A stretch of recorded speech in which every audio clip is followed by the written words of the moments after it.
When Jesus returns to throw the devil into the lake of fire, the world will disappear.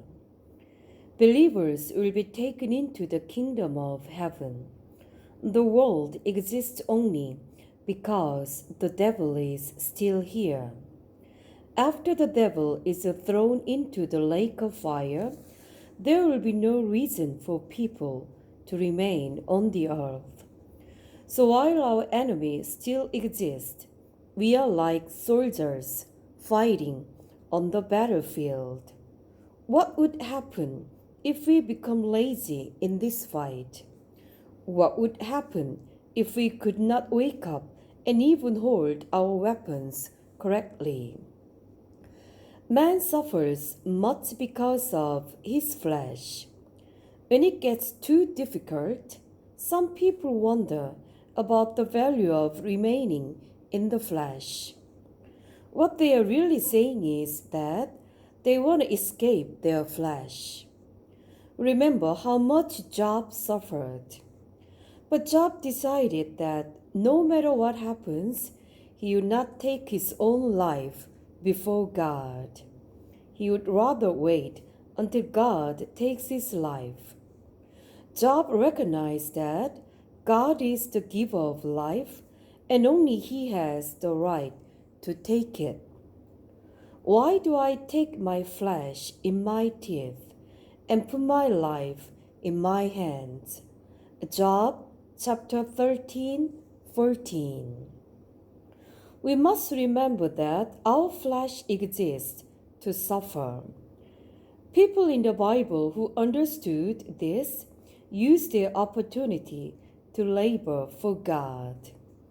Abraham, Moses, Joshua, Elijah, and others labored for God's kingdom to the end. And at the opportune time, Jesus also suffered and fulfilled God's plan. Too many Christians are only seeking their own comfort, just like the unbelievers. We must never forget that suffering for God is our calling in life. Chapter 4: The Judgment of the Devil and Man's Role. Then the Lord God took the man and put him in the Garden of Eden to tend and keep it. And the Lord God commanded the man, saying, Of every tree of the garden you may freely eat, but of the tree of the knowledge of good and evil you shall not eat.